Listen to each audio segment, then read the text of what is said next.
માયા એટલે પ્રપંચ, માયા એટલે ખોટા આભાસો ઉભા થાય. આ માયા છે. માયાનો અર્થ કે જે છે છતાં દેખાતા નથી અને નથી હોવા છતાંય દેખાય છે, આનું નામ માયા. રસ્તામાં ભર બપોર તડકામાં હોય, ડામર પટ્ટી ઉપર ચાલીને જતા હોય, વાહન લઈને જતા હોય તો રસ્તામાં આપણને પાણીના ખાબોચિયા દેખાય છે, પણ ખરેખર ખાબોચિયા છે નહીં, જેને ઝાંઝવાના જળ કહેવાય.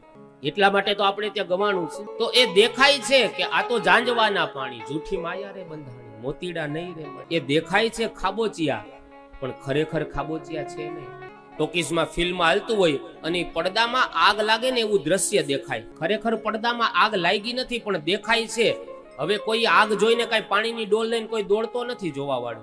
એને ખબર છે કે આગ દેખાય છે પણ લાગી નથી. જે દેખાય પણ નથી અને નથી છતાં છે, એનું નામ માયા. ભગવાન દેખાતા નથી પણ છે ખરા. અને અમુક વસ્તુ એવી છે કે આપણને દેખાય. દરિયા કિનારે જતા હોય અને ત્યાં છીપલા હોય ને એમાં પાણી ભરાણું હોય અને એમાં પાણી ભરાય એટલે ઉપરથી સૂર્યના કિરણ એમાં પડે એટલે આપણને ચાંદીનો ટુકડો લાગે. આપણને એમ થાય કે ચાંદીનો કટકો પડ્યો, પણ ત્યાં જઈએ તો એ ચાંદીનો કટકો નથી હોતો, હોવા છતાં જે નથી.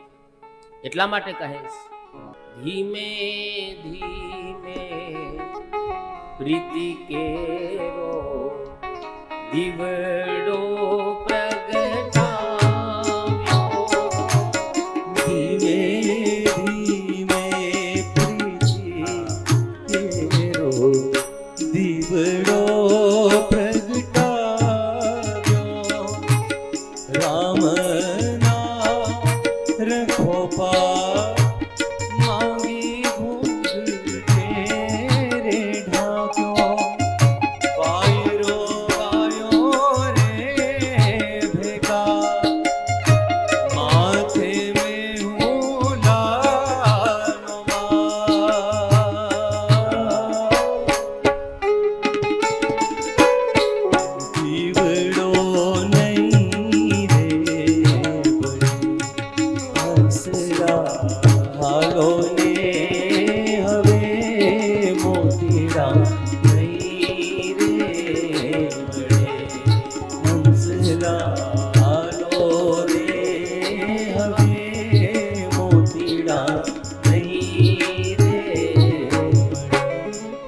માયા છે કે જે નથી છતાં દેખાય છે. અને